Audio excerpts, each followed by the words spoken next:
तो नमस्कार रेडियो मेरी आवाज के सभी श्रोताओं को और बहुत-बहुत स्वागत जो हमारे रेडियो मेरी आवाज को यूट्यूब के थ्रू देख रहे हैं।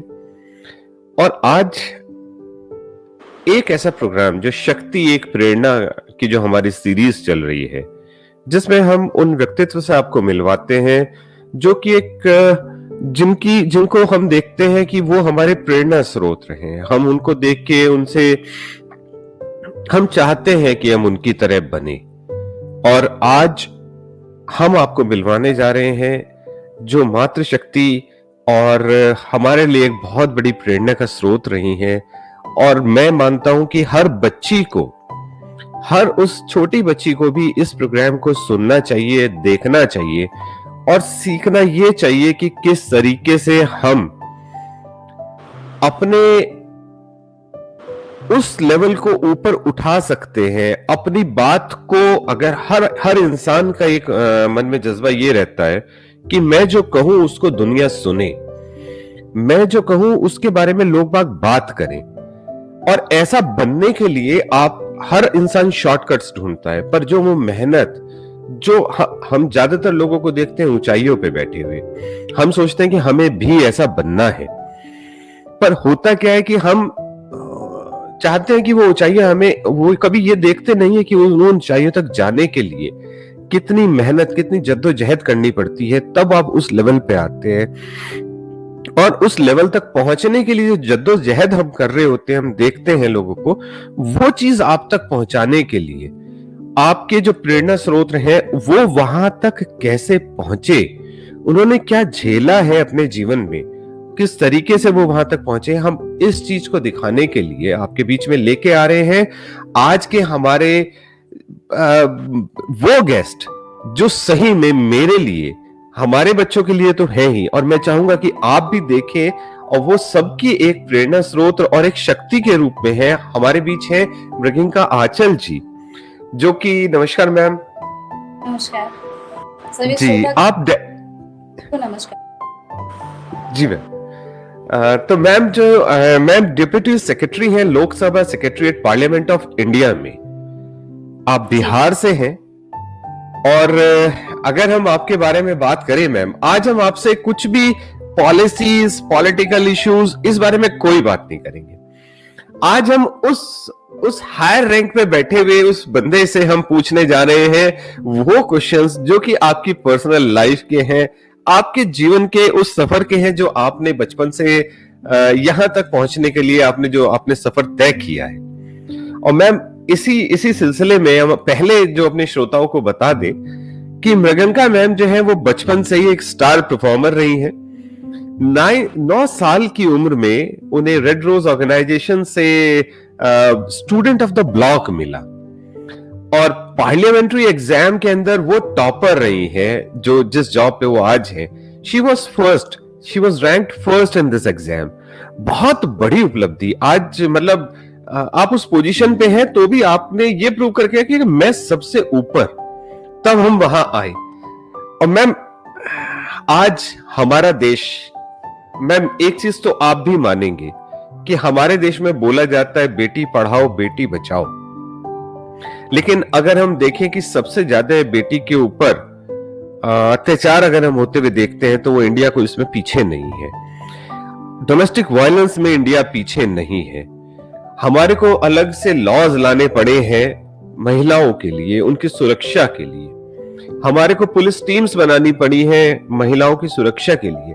और ये मैम ये कृत्य वो लोग करते हुए मिलते हैं जिनके खुद के घर में बच्चे, बिटियां हैं, उनके खुद के बच्चियां हैं, और वो दूसरे बच्चों के साथ में दूसरे इस इनह्यूमैनिटी को वो दिखा रहे होते हैं। उस समय पे हम ये बच्चियों को हम जो आज मैसेज जो बेसिकली हम देना चाह रहे हैं कि अगर आप ऐसी पोजीशन पे आए जहां पे आप सोसाइटी को गाइड करते हो, जहां पे आप लॉज को बनाने के अंदर आपका बहुत बड़ा योगदान रहता हो, पॉलिसीज को बनाने में आपका योगदान रहता हो, तो मैम आज हम आपसे सबसे पहले जानना चाहेंगे कि बिहार से आप हैं और आपने वहां से पढ़ाई शुरू करी, तो मैम पहले तो आप अपने बारे में बताइए कि वो जो शुरुआत के, क्योंकि आप नवोदय से हैं, आप जवाहर नवोदय विद्यालय से पढ़े हैं, कोई कॉन्वेंट नहीं है। ज्यादातर बच्चों के पेरेंट्स के दिमाग में रहता है कि हम बड़े बड़े स्कूल में डाल दें, बहुत बड़े बहुत महंगे स्कूल में डाल दें, तभी हमारा बच्चा कोई बहुत बड़ा स्टार परफॉर्मर बनेगा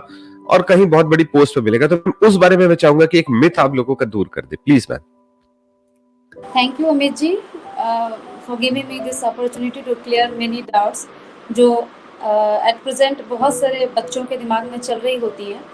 मैं आपने सही कहा कि अभी बड़े बड़े स्कूल के बहुत सारे पेरेंट्स भी ख्वाब देखने लग गए हैं। आपने बहुत सारी बातें बोल दी हैं, पर मैं शुरुआत अपने से ही शुरू करती हूँ कि मैं बहुत ही छोटे जगह से हूँ। बिहार का एक प्रांत है, एक डिस्ट्रिक्ट है मधुबनी डिस्ट्रिक्ट, जो कि बहुत ही फेमस है अपने कलाकारियों को लेकर भी और बहुत बाकी चीज़ों को लेकर भी बहुत फेमस है। तो मैं वहाँ के एक छोटे से गांव से बिलोंग करती हूँ और ये जो पढ़ाई का सिलसिला है वो मेरी फैमिली शुरू से ही इसके तरफ लगी रही है कि छोटे से जगह में मेरे पापा, मेरे बड़े पापा, इन लोगों ने भी खूब मेहनत करी है और वहाँ से निकले हैं। लेकिन हम अपने जड़ों को कभी छोड़ नहीं पाए, क्योंकि वो बिहार के ही प्रांत में मेरे फादर डॉक्टर हैं और वो उनकी पोस्टिंग्स बिहार के छोटे छोटे गाँव में होती रही और हम लोग वहीं पे छोटे छोटे स्कूल से ही पढ़ के निकले।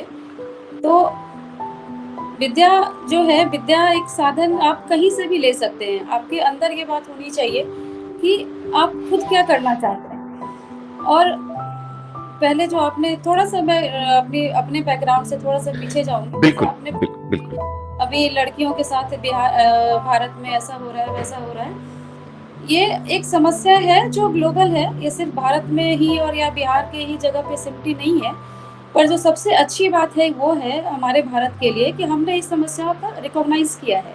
हम ये चीज़ at least we recognise this problem, that this problem exist, और उसको लेकर हम बहुत सारे लॉज और बहुत सारी और भी positive intervention of the government हम लेकर आते हैं और उसमें काम करते हैं। तो जब मैं छोटी थी और हम लोग जब पढ़ाई करते थे तो वो ऐसा माहौल था घर में, ऐसा नहीं था। हमारे पापा लोग भी बहुत बड़े इंसान नहीं थे, वो लोग भी छोटी जगह से पनपे हुए थे और उन्होंने भी मेहनत करके डॉक्टरी पढ़ी उस जमाने में। हमसे भी आप सोचो 50 साल पहले की बात है ये। और मेरे बड़े पापा भी, उन लोगों ने वो भी अच्छी से पढ़ाई करके वो अपने घर को आगे ले गए। तो मुझे लगता है कि ये जो पढ़ने का जज्बा है ये छोटे शहरों में ज़्यादा ही होता है। उसमें पेरेंट्स, आप नहीं सोचते कि पेरेंट्स आपको कितने बड़े स्कूल में डाल रहे हैं, उसमें आपका जज्बा तय करता है कि आप कितनी बड़ी शिक्षा ले रहे हैं छोटी से छोटी जगह से भी। तो जो मेरा स्कूल था, मुझे अभी भी याद है, वो बहुत ही छोटा सा स्कूल था। सरकारी विद्यालय से मैंने अपनी पढ़ाई शुरू करी है और सरकारी विद्यालय में हम अपनी मैट लेकर जाते थे पढ़ाई करने के लिए। बच्चे भी उसी ढंग के आते थे, पर टीचर अच्छे होते थे। और मेरी लाइफ में जो भी पॉजिटिव कंट्रीब्यूशन रहा है वो टीचर्स का बहुत रहा है, शुरू से अंत तक। जी। तो मेरी जो कला थी, जो मेरे पढ़ने का जज्बा था, उसको निखारने का काम भी गांव के शिक्षकों ने ही किया। तो मेरे लिए मैंने एक तरह से बहुत अच्छा उदाहरण हूँ मैं, क्योंकि मैंने बहुत ही छोटे से स्कूल से पढ़ाई की है। शायद उसका नाम कोई जानता भी ना हो, आज की डेट में भी शायद कोई नहीं जानता, मुझे याद है, लेकिन कोई नहीं जानता। फिर मैंने उसी स्कूल से तैयारी करके जवाहर नवोदय विद्यालय का कंपटीशन, और जवाहर नवोदय विद्यालय में पढ़ने के बाद जो मुझे ब्रेकअप मिला, वहाँ की पढ़ाई भी बहुत अच्छी थी, टीचर्स बहुत अच्छे थे और एक बहुत ही अच्छा कंट्रीब्यूशन था सरकार का देश की छोटी जगहों में शिक्षा फैलाने का। और उसका मैं जीता जागता उदाहरण हूँ कि मैं उतनी छोटी सी जगह से के बाद आज मैं बड़े बड़े अच्छी और पार्लियामेंट में रिप्रेजेंट कर रही हूँ मैं अपने बिहार को। तो मुझे बहुत खुशी होती है। और ये छोटे बच्चों जो भी गांव में पढ़ रहे हैं या गांव के बच्चे अगर सुन रहे हैं इस चीज को, तो मेरा शहर के बच्चों से कोई दोष नहीं है, मेरे खुद के बच्चे आज शहर में पढ़ रहे हैं। पर जो मेरा मानना है, जो असली टैलेंट है, जो देश का एक क्रीम है, वो बिल्कुल गांव में है। और भारत जो है वो गांव का देश है और हमारे जितने भी टैलेंट हैं वो गांव से निकल के ही शहरों में आते हैं। तो गांव के बच्चे अपने आप को हमेशा ही ये समझें कि दे आर द बेस्ट। और they can do anything provided the opportunity. अगर उन्हें अपॉर्चुनिटी मिलेगी वो बहुत कुछ कर जाएंगे। जी जी जी। मैम एक्चुअल में गांव में जो मेरा पर्सनल एक्सपीरियंस रहा है, but I have seen in कि वहां पे उनको नॉलेज बहुत होती है, पर प्रॉब्लम कहाँ आ रही होती है कि बिकॉज दे फील लाइक कि they can not express it. Representation में उनको डर लगता है, उनको ये लगता है कि ये अंग्रेजी में बोल रहा है। और आज भी हमारी सोसाइटी, जब मैम मेरे को लगता है कि the person who used to speak in English is seems to be कि वो बहुत लर्नेड है। वो जरूरी नहीं है कि वो उसकी बुद्धि उतनी हो, लेकिन उसको अंग्रेजी भी अगर वो बोल रहा है तो उसको ये माना जाता है कि ये होशियार है।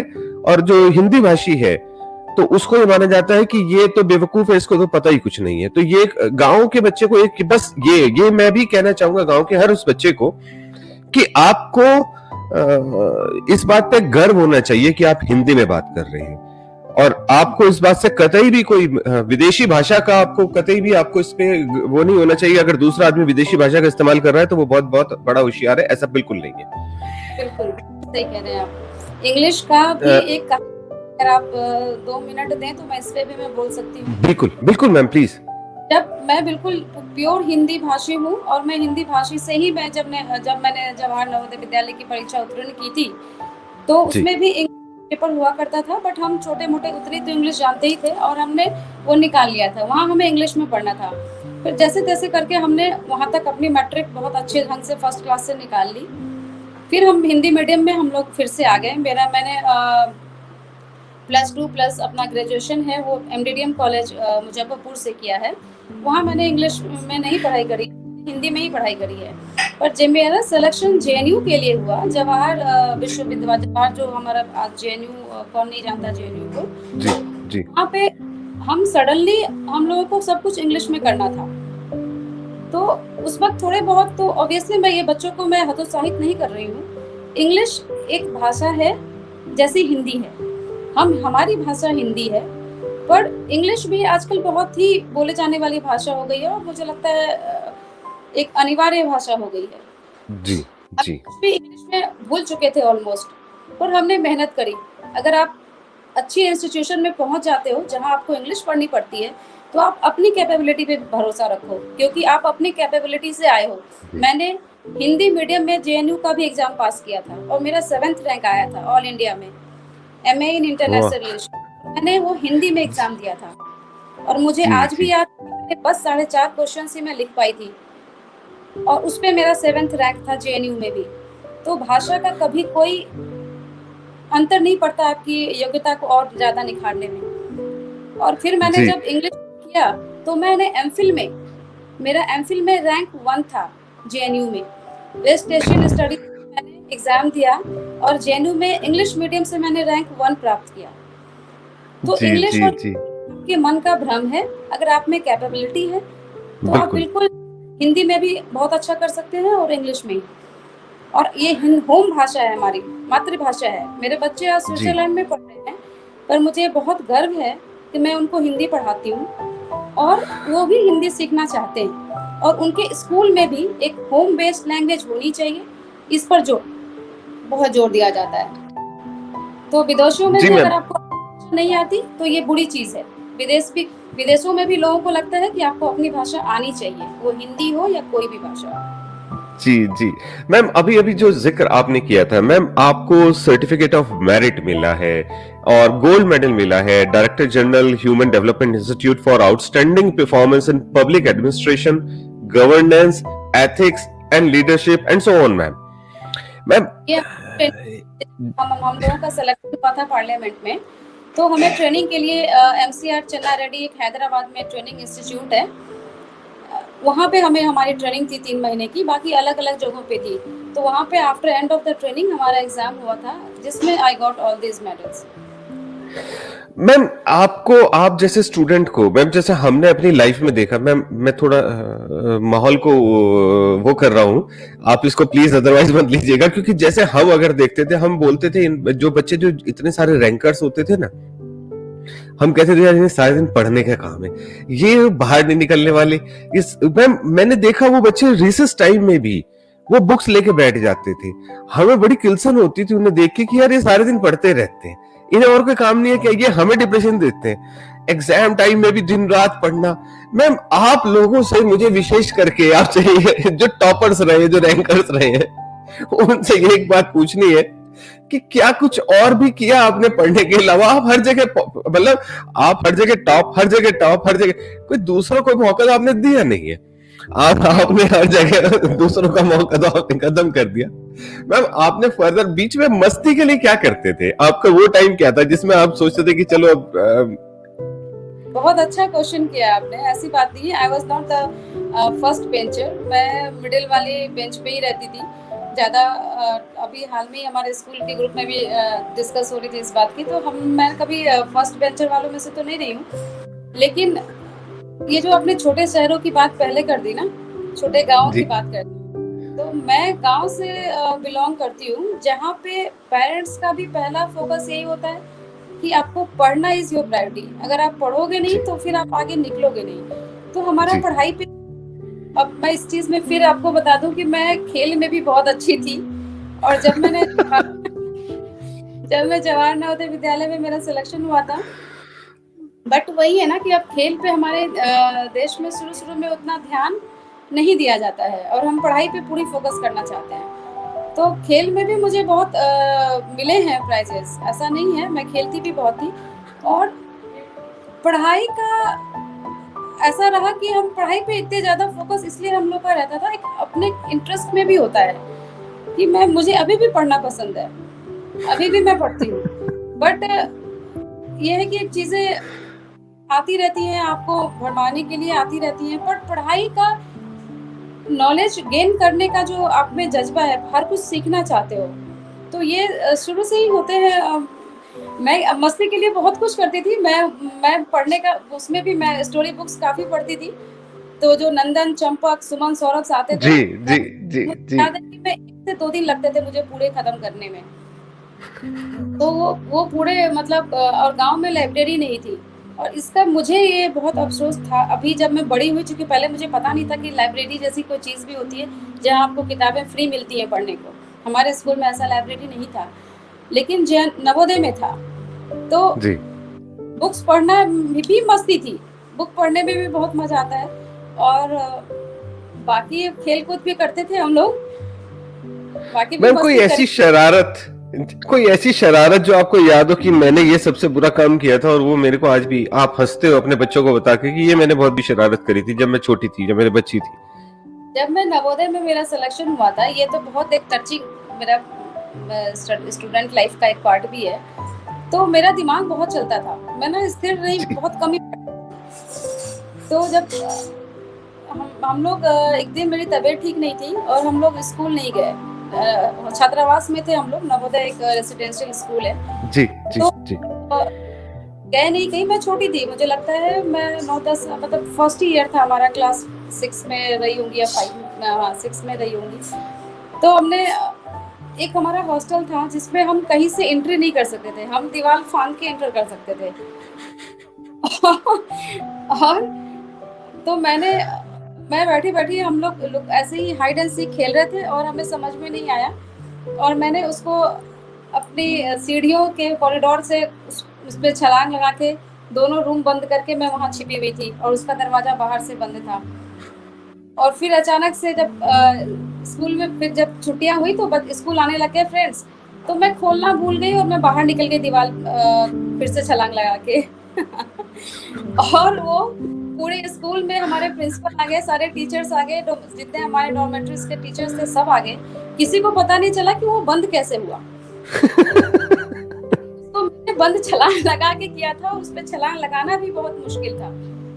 तो टीचर्स को ये पता ही नहीं चला कि हुआ कैसे। और चूंकि हॉस्टल में हम ही 2 लड़कियां थी और मेरी लड़की ने, जो मेरी फ्रेंड थी, उन्होंने चुगली कर दी कि ये काम प्रियंका ने किया है।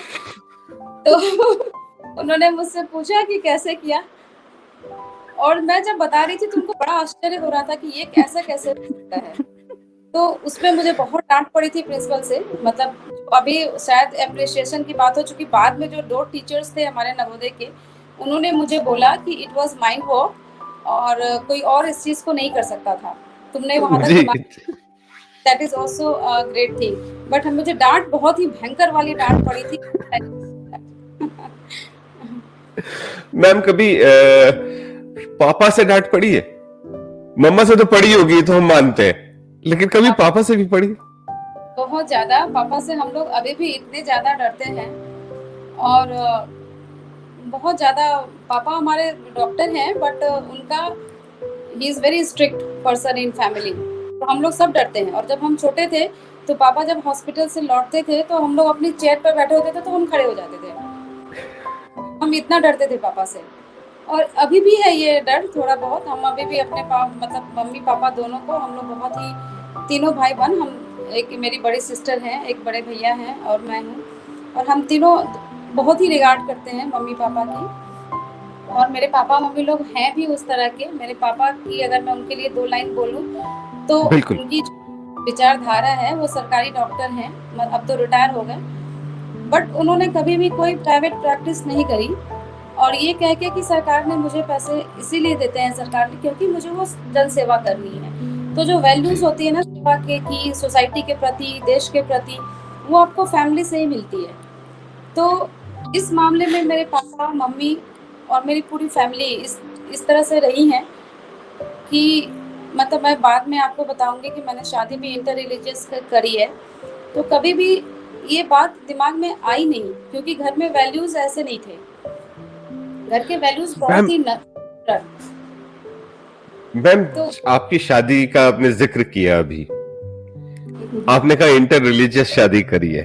मैम अब हम उस पर थोड़ा सा आपसे पूछना चाहेंगे।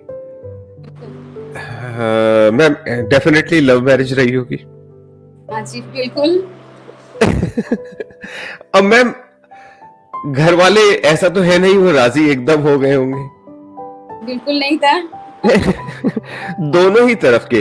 पर मैम एक चीज, क्योंकि जहां तक हमें अंदाजा है और हमने रिसर्च से देखा है, आपकी शादी आपकी जॉब लगने के बाद में हुई थी, तब आप पार्लियामेंट में जॉब पे आ चुके थे। जी हाँ तो बिल्कुल। मैम मेरी अभी अगर हम देखें कि ज्यादातर लोग बाग फैमिली अपने बच्चों को डरा लेते हैं, कहेंगे तुम्हें पुलिस वालों से उठवा देंगे, हम तुम्हारे को बंद करा देंगे, और वो हर तरीके का बाहुबल दिखा के अपने बच्चों को दबा लेते हैं और वो शादी को किसी भी तरह रुकवाने के हर वो प्रयास करते हैं। तो मैम यहाँ तो वो सीन था नहीं, क्योंकि अगर किसी पुलिस वाले को आपके पास में भेजते तो वो आपको तो सल्यूट करके पूछता कि मैम बताइए मेरे लिए क्या सेवा है।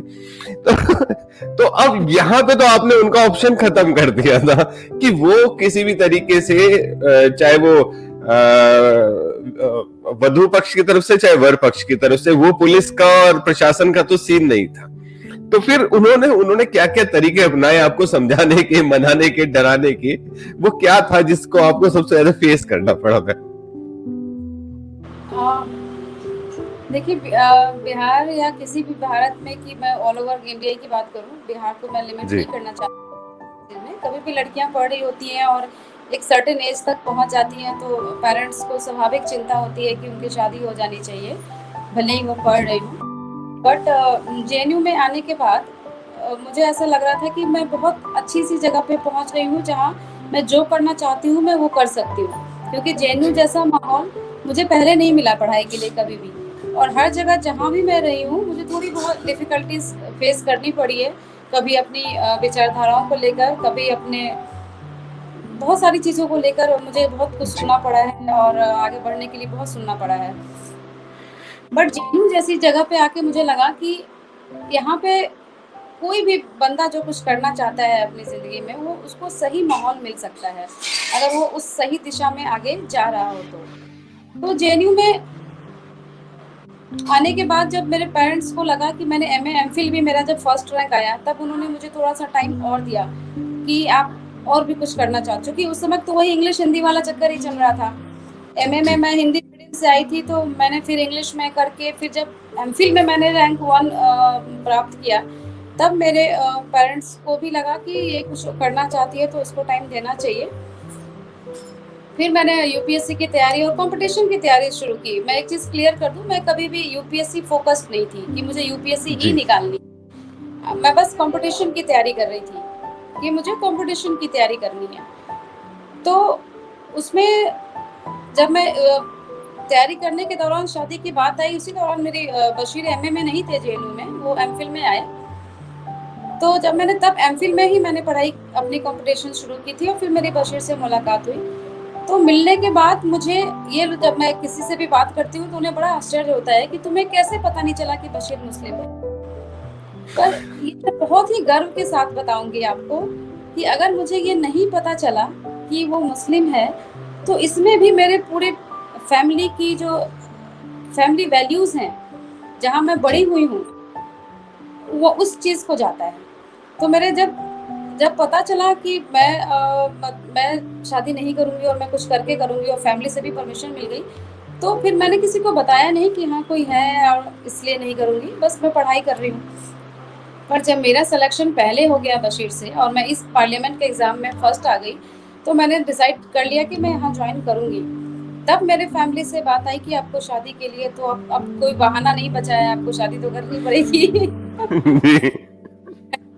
फिर मैंने बताया, अपने मेरे बड़े भाई हैं जो मेरे बहुत ही अच्छे दोस्त हैं, मेरी बड़ी बहन है जो मेरी बहुत ही अच्छी दोस्त हैं, तो इन दोनों को मैंने धीरे से बताया कि एक है मेरी लाइफ में कोई जिससे मैं शादी करूंगी। बट फिर भी मैंने ये नहीं बताया कि वो मुस्लिम है, क्योंकि मैं इनके एग्जाम के रिजल्ट का वेट कर रही थी और हम सही में बहुत डिप्लोमेटिक थे उस वक्त। और जॉब के बाद मेरी ट्रेनिंग थी और ट्रेनिंग लगातार थी, तो ये मुझे बहुत अच्छा समय मिल गया कि मैं उस दौरान कुछ और भी अपनी ट्रेनिंग के समय जगह ले लूँ। पर इसी दौरान बशीर का भी यूपीएससी निकल गया और उनको आईएफएस मिल गया।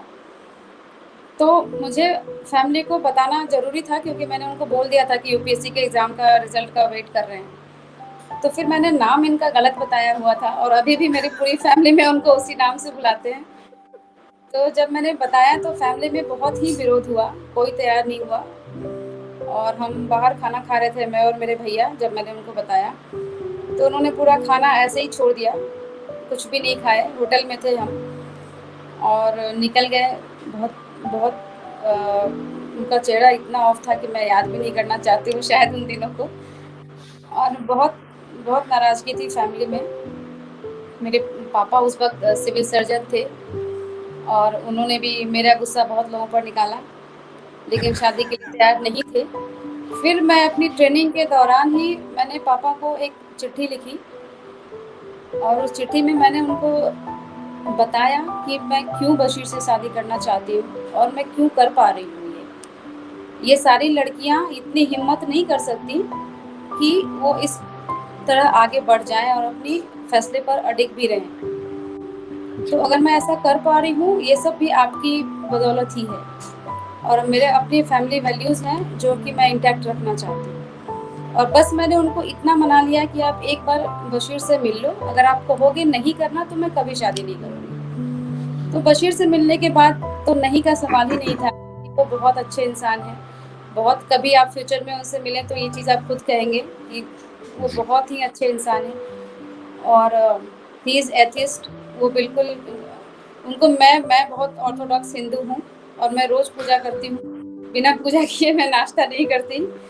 लेकिन बशीर को कोई बहुत एथिस्ट बनते हैं, लेकिन मेरे पूजा पाठ से उन्हें कभी कोई प्रॉब्लम नहीं है। और घर में भी मेरी माता जी मेरे साथ रहीं जब 2 साल, जब मैं ऑफिस कर रही थी और बच्चे घर में, छोटी बेबी थी मेरी, तो मम्मी भी जब थी साथ में तो उनको भी लगा कि बशीर, मैं कभी कभी पूजा के नियमों को ताक पे रख देती हूँ जैसे कुछ भी हो, पर बशीर नहीं रखते थे। मम्मी की बहुत रिस्पेक्ट, उनकी पूजा की बहुत रिस्पेक्ट, तो बहुत ही खुश। और आज का जो डेट है उसमें मेरे पापा मम्मी दोनों को मुझसे ज़्यादा, मतलब बशीर को प्यार करते हैं वो और बशीर की रिस्पेक्ट करते हैं। तो मेरी चॉइस भी गलत नहीं थी, थैंकफुली भगवान की मेरी चॉइस भी अच्छी थी, तो इसलिए पेरेंट्स मान गए। बट परेशानी बहुत हुई, पर वो कुछ वो दिनों का जी, मैं वो नाम आपने क्या बताया था पहले घर पे, जैसे आप कि वो नाम उनका मैंने आकाश बताया था, क्योंकि आकाश मेरा भी एक बहुत फेवरेट नाम था। मैं जब कहानियाँ भी लिखती थी, मैं, हाँ, मैं, आप टाइम पास के लिए पूछ रहे थे, मैं कविताएं लिखती थी और मैं कहानियाँ लिखती थी, तो मेरा फेवरेट जो कैरेक्टर था वो आकाश था, तो मैंने इसको भी आकाश नाम दे दिया। तो आज भी आज भी सब लोग आकाश के नाम से ही बोलते हैं, आपने बताया उनको। बोलते हैं घर में कुछ, चूंकि इनको आकाशी 1 साल तक तो आकाशी बुलाया, तो फिर बशीर ट्रांसफर होने में थोड़ा टाइम लग रहा था और बशीर को भी कोई प्रॉब्लम नहीं है, तो चलता है। मैम आज सर की बहुत सारी बातें खुल रही हैं, और अगर कल को हम सर से कहें कि सर आपको आकाश बोलने तो कैसा लगेगा, तो सर एकदम हमारी को तो झटका खाएंगे जरूर। He'll be happy. He doesn't have any problem with such issues. और वो बहुत ही प्रोग्रेसिव हैं। उनको मैं यूपीएससी सिलेक्शन से पहले से जानती हूँ, और मुझे बहुत ही गर्व है कि मेरे अभी जितने भी फैमिली में मेल मेंबर है, अगर आप वुमेन एम्पावरमेंट की बात करें तो जो मेल मेंबर, एक वुमेन, आप जो पहले जब आपने शुरुआत की इंटरव्यू में, तब आप कह रहे थे ये समस्याएं हैं लड़कियों को लेकर, डोमेस्टिक वायलेंस और बहुत कुछ, वो घर में एक लड़की कैसी बड़ी हो रही है और एक लड़का कैसे बड़ा हो रहा है, ये एक फैमिली, पूरी फैमिली पे डिपेंड करता है। तो जी। उसमें मैं बहुत सौभाग्यशाली रही हूँ, इस मामले में बहुत ही भाग्यशाली रही हूँ कि मेरे घर में जितने भी जेंट्स मेंबर हैं, मेल मेंबर हैं जितने भी, वो लोग बहुत ही खुले विचारों के हैं, बहुत ही खुले विचारों के हैं। मेरी 2 बेटियां हैं, और मैं बहुत ही गर्व से ये कहती हूँ कि तुम्हारे पापा मतलब बशीर हैं। 2 बच्चियां होने के बाद मतलब इतने खुश, मतलब 1 मिनट के लिए मैं इस चीज़ को शायद ये पब्लिक चैनल पे ये एक्सेप्ट कर लूँ कि 1 मिनट के लिए मुझे ऐसा लगा था कि एक बेटा और एक बेटी अच्छा होता अगर मुझे होता, पर बशीर इतने खुश थे दोनों, मुझे 2 बेटियां ही चाहिए थी। तो मतलब मैं वुमेन एम्पावरमेंट की इश्यूज जो है वो पता नहीं कहाँ से हैं कंट्रीज के अंदर। मैं उधर पॉलिटिकली या सोशल एस्पेक्ट पे नहीं जा रही हूँ, बहुत है, मैं एक्सेप्ट करती हूँ, बट घर में जब बच्चे बड़े हो रहे हों तो पेरेंट्स को ध्यान रखना चाहिए कि वो एक अपने बेटे को कैसे बड़े, ये उनकी तरफ से कंट्रीब्यूशन होगा वुमेन एम्पावरमेंट पूरे देश के लिए। अगर वो कुछ करना चाहते हैं वुमेन एम्पावरमेंट के लिए, अपने बेटे को बड़ा करते समय ध्यान रखें कि वो अपने बेटे को किस प्रकार बड़े कर रहे हैं। जी बिल्कुल, जी बिल्कुल। मैम आपकी इस भावना को मैं इस वजह से भी बहुत अच्छे से समझ सकता हूँ, क्योंकि मेरे घर में खुद मेरे 2 बिटिया ही बिटियां हैं, और हमारा मानना हमेशा से ये रहा है कि ईश्वर जो है वो बच्ची उस घर को देता है, उस घर को नवाजता है इस बच्ची से, जिस घर में उसको लगता है कि यहाँ पे इसकी इज्जत होगी, ये इसको अच्छे से पाल सकता है। जब वो जिम्मेदारियां उसी को सौंपता है जिसको लगता है कि ये जिम्मेदारी निभा सकता है, तो बच्ची होना तो मैं तो बहुत अपने आप को मैं इससे ज्यादा सौभाग्यशाली नहीं मानता। रादर जो आपकी वाली प्रॉब्लम मैम बताई है मेरी वाइफ के साथ में भी, वो है कि वो आज भी उसको लगता है कि नहीं एक लड़का और हो जाता, और मैं एडमेंटली मना करता हुआ रहा हूँ। ये मतलब ये आज मैं चैनल पे सबके सामने ये बात बोल रहा हूँ, और ये चीज मैं बहुत अच्छे से समझ पा रहा हूँ कि आपके दिल में कैसे रही होगी, क्योंकि मैं उधर देखता हूँ एक रहता है, माँ के दिल में एक रह जाती है बात कि ये भी और ये भी। वो अगर मैं जैसे एक लड़की को बड़ा कर रही थी, मैं एक लड़के को भी बड़ा करना चाहती थी, इससे ज्यादा और कोई प्रॉब्लम नहीं। और मैं बहुत ही प्राउड फील करती हूँ कि मेरी 2 बेटियां हैं और दोनों इतने अच्छे फादर के साथ बड़ी हो रही हैं, और ये इसका ये सबूत है कि आज मैं जॉब करने अपने यहाँ पे निकल आई हूँ, अकेली हूँ, बट मेरे बच्चे अपने फादर के साथ हैं, और मेरी छोटी वाली बेटी बस 5 साल की है, और वो बहुत ही खुश हैं दोनों अपने पापा के साथ। और बशीर ने मुझे अलाउ भी नहीं किया कि मैं बच्चों को ले के बिना वो नहीं रह पाएंगे, तो मैं आके क्यों करूं, क्योंकि जॉब की डिमांड है, और ऑब्वियसली बहुत दिन तक आप छुट्टी लेके भी नहीं बैठ सकते घर पे, तो जॉब की डिमांड थी, और उन्होंने मेरा इतना सहयोग किया कि वो बच्चों को अपने पास अच्छे से रखने के लिए भी तैयार हो गए, और उनके पास है, तो that is also very commendable from my family side. जी मैम, आपके 2 बेटियां हैं, एक अगम्या अगाते जो 9 साल की है, और एक अग्रिमा अगाते जो 5 साल की है मैम, और दोनों अपने पापा के साथ ही रह रही हैं। मैम एक चीज जो हमेशा से मैं बड़े कॉमन वो क्वेश्चंस पूछ रहा हूं मैम आपसे, क्योंकि मुझे लगता है कि ये बड़ी कॉमनली लोगों की फीलिंग्स रहती है, लोगों की बातचीत रहती है। जहां मदर और फादर दोनों जॉब पे हो, तो मैम ज्यादातर देखा गया है कि सेक्रीफाइस मदर को अपनी जॉब का करना पड़ रहा होता है। वो एक जिम्मेदारी उसको पता नहीं क्यों, आई डोंट नो व्हाई कि ऐसा क्यों है, पर इंडियन कल्चर कह दें या कुछ ऐसा कह दें कि हमने ज्यादातर ये देखा है कि महिला को अपनी जॉब को सेक्रीफाइस करके बच्चों के लिए, या जैसे ये होता है कि हस्बैंड कहीं और हैं तो उनको अपना जॉब छोड़ के उधर गए। दूसरा चीज, यही चीज मैम बच्चों में भी देखा गया है कि बच्चे हमेशा माँ से कहते हैं कि मम्मा आप क्यों परेशान हो रही हो, क्यों जॉब कर रही हो, छोड़ो आओ हमारे पास में। तो क्या मैम ये आप अगम्या और अग्रिमा, उनके क्या वर्जन है आपकी जॉब को लेके, क्योंकि वो माँ से तो बहुत दूर है और ऑब्वियसली उन्हें लगता तो होगा कि मम्मा कहाँ है, मम्मा के पास होना चाहिए। जी मैम। जी ये तो है, दोनों बेटियां, छोटी वाली तो बहुत ही छोटी है, तो मैं तो उसकी नादानी कहूँगी कि वो अपने इनोसेंस में कहती है मम्मा आ जाओ, when you are coming back, when you every time when I talk to her she said same lines, when you are coming back. ये चीज़ मैं भी फील कर रही थी। और मेरी बड़ी वाली जो बेटी है वो बहुत समझदार है और उसको पता है कि मम्मा के लिए जॉब क्यों इम्पोर्टेंट है, और मम्मा ने बहुत छुट्टियां ली भी हैं। ऐसा नहीं है, आपने सेक्रीफाइस वाला पोर्शन भी बहुत सही बोला है। मैंने जी सेक्रीफाइस तो किया है अपनी जॉब से, छुट्टियां लेके मैंने बच्चों की, तो मैटरनिटी वगैरह में भी हमें काफ़ी छुट्टियां लेनी पड़ती हैं, और ये जी हमारे समाज का शायद ऐसा है। और पर बच्चों को मुझे लगता है कि माँ की ज़रूरत ज़्यादा होती है, ये नेचुरल जी है। तो इसमें किसी का दोष नहीं है। हम एज ए मदर हम भी चाहते हैं कि हम बच्चों के साथ रहें, और बच्चे भी चाहते हैं कि मम्मी हमारे साथ रहे। तो इट्स वेरी नेचुरल, इस पे मैं कुछ कहना नहीं चाहूँगी। सेक्रीफाइस का पोर्शन जहाँ तक आएगा, मतलब nobody asked me to sacrifice, it was my desire जी to sacrifice. And government of India ने इतनी अच्छे रूल्स भी निकाले हैं। अभी हमें चाइल्ड केयर लीव्स 2 साल का मिला है, and that is totally commendable from government of India side. मुझे लगता है बहुत सारी कंट्रीज़ ने अभी इतना, बहुत ने किया भी है और बहुत ने अभी इतना भी नहीं दिया है। जी तो बहुत अच्छी शुरुआत है। ये कुछ साल, जिस साल मेरी जॉब आई लगी थी उस साल ही ये भी आया था 6 पे कमीशन का। तो मतलब हमें तो बहुत ही इससे सहायता मिली। बड़ी वाली बेटी को मैं थोड़ा-सा अभी ये कहूँगी कि वो मुझे जब वो गुस्सा होती है तब बोलती है, "आप अपने जॉब के लिए जा रहे हो, हमारे लिए आपने ज़्यादा सैक्रिफाइस कुछ ज़्यादा नहीं किया है।" तो मेरे हस्बैंड ने उसको अभी कहा, जब हमारी बात हो रही थी, छोटी वाली बेटी कह रही थी मम्मा आ जाओ, तो मेरे हस्बैंड ने ऐसे ही मज़ाक किया, "You want your mother to come here and then after you all the time? Because she'll be behind you when she is here, she is free, she doesn't have anything to do. So she'll be behind you. So think twice asking come and join mama." तो उसके बाद उसने कहा, "really पापा? Okay, okay. Then please mama you continue with your job."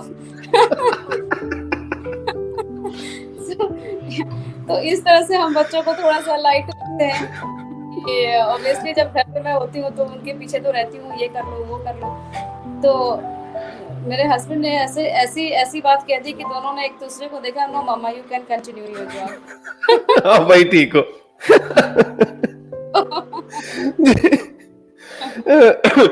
Ma'am First time I am बच्चों without children here, so it is painful, but मैंने मजाक में कह दिया, but it's really painful। एक समय में वो शायद एडजस्ट कर सकते हैं कि कोई बात नहीं, but it's very difficult for me to continue, but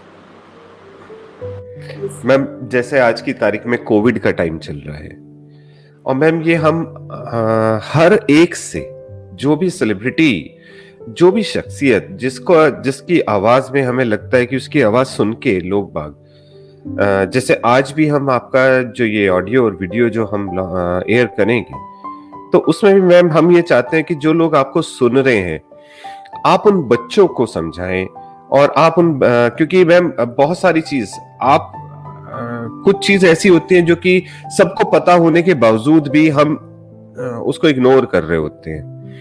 तो हम जरूर ये चाहेंगे कि आप लोगों को समझाएं कि ये कितना मुश्किल वक्त है।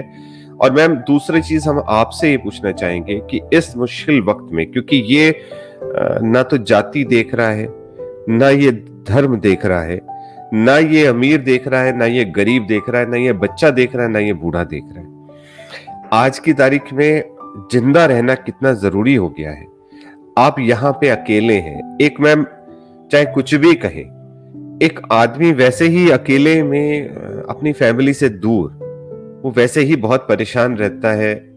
मेंटल स्ट्रेस उसको रहती ही है, क्योंकि बहुत सारी ऐसी चीजें होती हैं, चाहे वो जॉब को लेके हो, चाहे वो एनवायरमेंट को लेके हो, चाहे बहुत सारी और चीजें होती हैं, उसमें आदमी को ये लगता है कि यार मैं शेयर करूं अपनी बात। और शेयर करना ये जरूरी नहीं हम मानते कि हम फोन पे वीडियो कॉलिंग पे शेयर कर रहे हैं। समटाइम्स यू फील लाइक कि आप बराबर में बैठे, आपके सिर पे कोई हाथ फेरे, आप उसको अपने दिल की बात आराम से उसके साथ लग के बैठ के बताएं। वो वीडियो कॉलिंग पे और वो टेलीफोन कॉल पे नहीं, वो आप एक्सप्रेस कर सकते हैं। ऐसे समय में एक और प्रॉब्लम कि आपको डर इस बात का, क्योंकि अगर हम देखें कि बहुत सारे पॉलिटिशियंस को भी कोविड हुआ है, और आप खुद parliamentary committee on public undertaking में है, आप वहां पे भी आप, और बाहर भी आप निकल रहे हैं एक्सपोजर।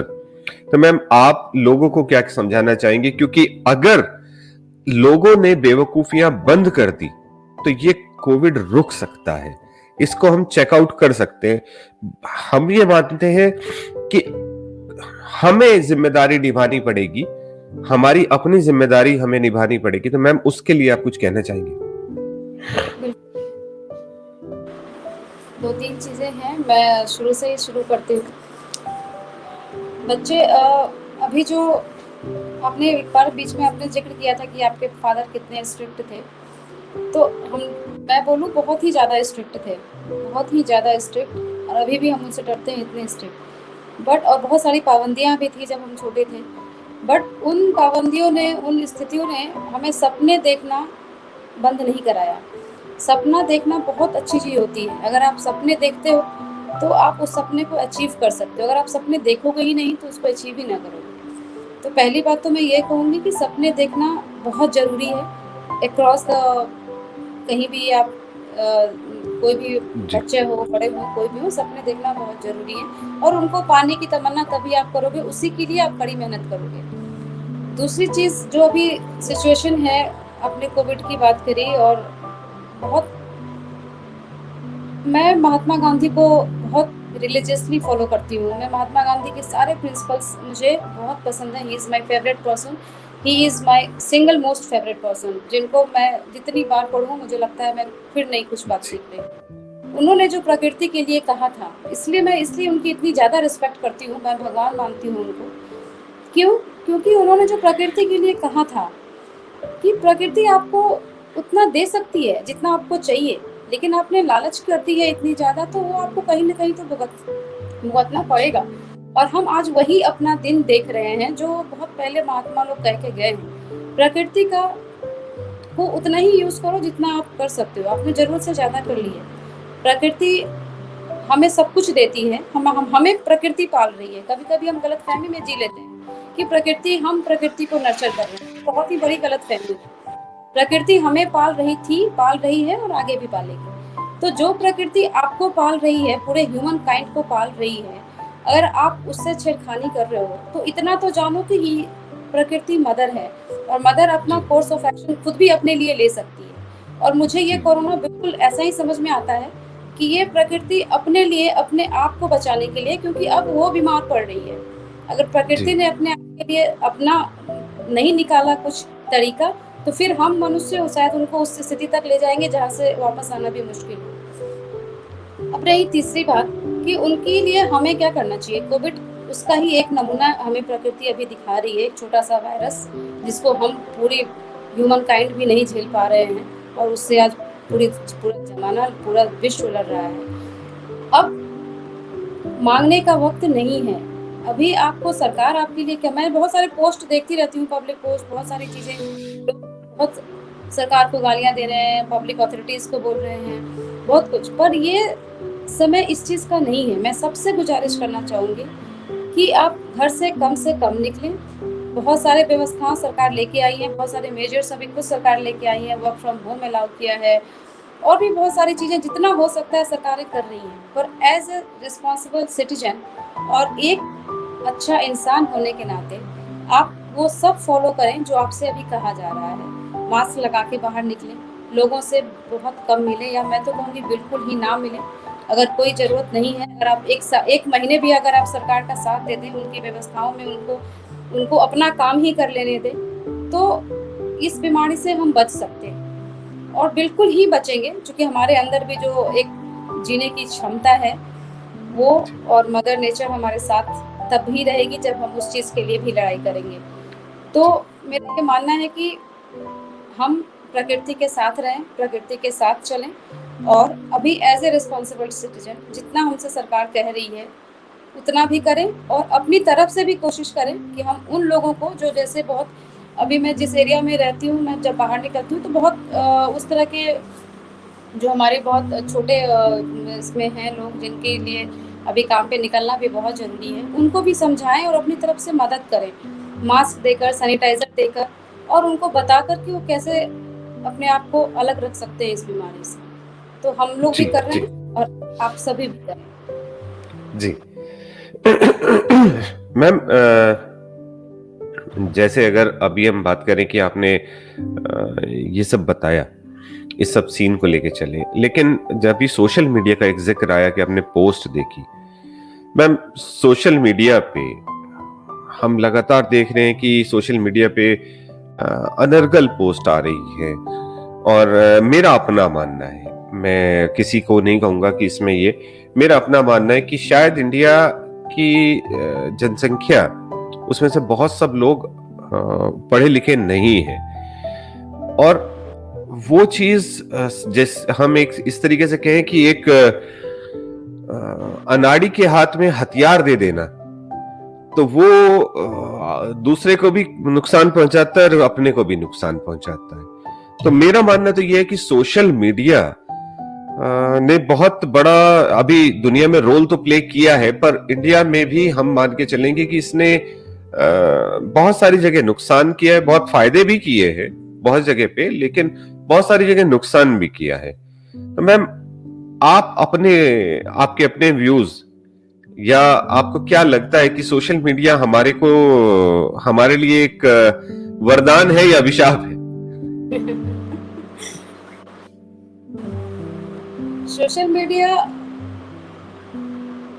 ये डिपेंड करता है आप पर कि आप उसको कैसे लेते हैं। हाँ, लोगों ने बहुत दुरुपयोग भी किया है, बहुत लोग सदुपयोग कर रहे हैं। बुरी चीज़ तो नहीं है, ये एक डेवलपमेंट है, एक ह्यूमन ने टेक्नोलॉजिकल डेवलपमेंट किया है। ये सोशल मीडिया आज बहुत ही लोग मुखर हो रहे हैं, अपनी समस्याओं को रख रहे हैं, बहुत सारी प्रॉब्लम सॉल्व हो रही हैं सोशल मीडिया के थ्रू, तो ये गलत तो नहीं है, लोग यूज़ कर सके। इसके पास, आपके पास ऑप्शंस हैं कि आप किन लोगों को अलाउ करते हैं अपने लिए उन चीज़ों को देखना। अगर अनर्गल पोस्ट आ रहे हैं, नहीं आ रहे हैं, तो आपके पास ऑप्शन है कि आप, भारत सरकार का ये बहुत ही, अभी कुछ दिन पहले उन्होंने सोशल मीडिया को रेगुलेट करने के लिए लॉज लेके आए हैं, उन्होंने स्ट्रिक्ट वार्निंग्स भी बहुत दी हैं, और एक मेजर्स, एक सेट ऑफ प्रोटोकॉल्स लेके आ रहे हैं इस चीज़ के लिए। तो ये बहुत अच्छी चीज़ है, मुझे लगता है अगर थोड़े रिस्ट्रिक्शंस के साथ अगर इसको हम फॉलो करें तो अच्छा रहेगा। और जहाँ तक सोशल चैनल्स हैं हमारे, उनको हमने रेगुलेट कर रखा है, बहुत ज़्यादा रेगुलेटेड है अब तो। आप फेसबुक पे अगर आपको कोई पोस्ट अच्छी नहीं लगी तो आप तुरंत उसको मतलब हटा सकते हैं अपने वॉल से, आप उसको जी फॉलो कर सकते हैं। ट्विटर पे भी है, और ट्विटर के लिए तो बहुत ही मेरे ख्याल से सेंसिटिव मामला है वो। ट्विटर इज़ आई थिंक ठीक चल रहा है।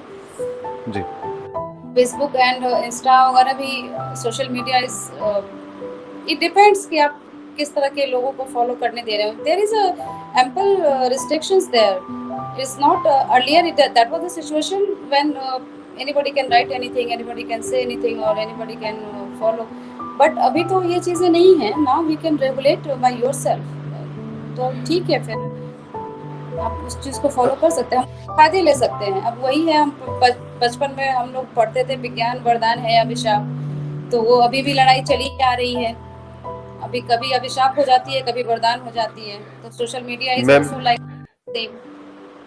मैंने ये वर्ड वहीं से चोरी किया है मैम, जो बच्चों की किताब में आता है। मुझे वहीं से स्ट्राइक करा वो तभी का याद है मैम, आज भी अचानक वो वही निकला, क्योंकि जब मुझे लगा कि यार एग्जैक्ट क्या कहना चाहिए, तो बात करते करते मेरे को शायद वो सबसे पहले इतनी बार लिखा हुआ है कुछ चीजें तो ऐसी है ना मैम, जैसे दिवाली के ऐसे पे हम लिखते थे कि इसके अच्छाइयां और बुराइयां, वो बचपन से इतनी बार लिख चुके हैं कि वो याद है कि ये अच्छाइयां ये बुराइयां है दिवाली की। ऐसी होली के लिए कि ये, और ऐसे ये विज्ञान वरदान है अभिशाप, वो तभी का ही वर्ड है जो आज आज आज आया है मेरे सामने वापस दिमाग में।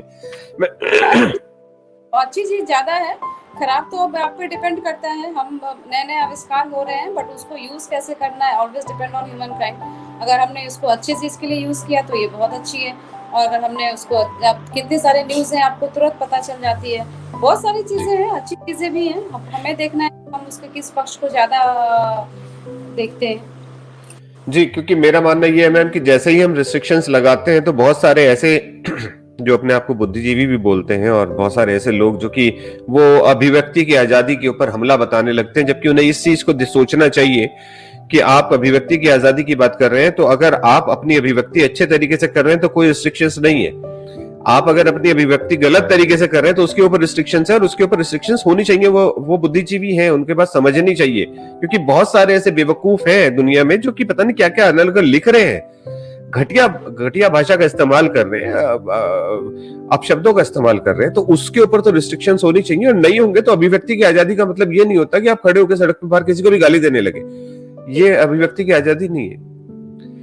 तो मैम आपका मैंने बहुत सारा समय लिया, और आपने बहुत ही बेबाकी से हर चीज का, क्योंकि ज्यादातर हमने देखा कि अगर हम किसी भी आईएएस आईएफएस या कोई भी हायर रैंक के बंदे से पर्सनल क्वेश्चन पूछें जो कि उनकी अपनी लाइफ के बारे में है, तो वो बहुत डिप्लोमेटिक सा जवाब दे देते हैं, बहुत ही सधा हुआ जवाब रहता है। आपसे बात करते हुए हमें कतई ऐसा नहीं लगा कि आपने कुछ भी सोच के बोला हो, या आपने बिल्कुल सरलता के साथ में। और यही चीज मैम एक अधिकारी को सही मायने में एक अच्छा अधिकारी दिखाती है कि वो कितना पब्लिक से जुड़ जाता है, कितने अपने फैन फॉलोइंग बना लेता है। Like if we talk about ourself, मैं तो बहुत बड़ा फैन हो चुका हूं आपका मैम, लिटरली मैं हार्डकोर फैन ना। आप जितने सरल हैं, आप जितने मधुर हैं, वो सही में मातृशक्ति को दिखाता है कि हमारे भारतीय नारी जो सही मायने में जिसके छाव तले हमें अच्छा लगता है कि हाँ हमारे को एक आशीर्वाद के रूप में एक वो मिलता है, वो ऐसे अधिकारी के रूप में हम आपको देख रहे हैं। और बहुत अच्छा लगा मैम आपसे बात करके। और मैम हमारी तरफ से आपको बहुत बहुत बहुत शुक्रिया, धन्यवाद। आपका ऑब्लिगेशन है हमारे ऊपर, आप हमारे चैनल पे आए और इतना सब आपने हमें समय दिया। और इसी के साथ मैम हम विदा लेना चाहेंगे आपसे, और एक चीज का वादा और लेना चाहेंगे मैम चलते चलते, कि आपसे हम दोबारा अगर कभी मुलाकात का मौका मिलेगा तो आप हमें हमारे को मना नहीं करेंगे, आप जरूर एक बार और कभी भी आगे कभी किसी और मुद्दे पे हम आपसे बात जरूर करना चाहेंगे। जरूर, आभारी हूँ मैं आपकी, आपने मुझे मौका दिया। और इन सब विषयों पर मैंने इससे पहले कभी भी सोशल मीडिया या इस चैनल पे बात नहीं करी है, तो ऑब्वियसली ये हमारी खुली किताब भी है। मैं जेएनयू से ही पढ़ी हूँ और मैं लिखती बोलती रही हूँ ज्यादातर। अगर आपने मेरा फेसबुक पोस्ट देखा होगा, जी जी जी की बातें, जब मैं छुट्टियों पे थी अभी, तो मैं लिखती रहती हूँ और मुझे अच्छा लगता है लिखना। बट एज ए मदर ज्यादा लिखती हूँ मैं, जी एज ए ज्यादा लिखती हूँ। अपने हस्बैंड के लिए बहुत रिगार्ड है मेरे अंदर, तो उसके लिए भी मैं लिखती रहती हूँ। उन्हें ज्यादा पसंद नहीं आता, बट मैं लिखती रहती हूँ। तो कभी भी आप दोबारा मुझे मौका देंगे, मैं जरूर आऊंगी। और आपका बहुत बहुत आभार, आपके चैनल का बहुत बहुत आभार। शुक्रिया मैम, शुक्रिया ma'am, thank you ma'am, thank you.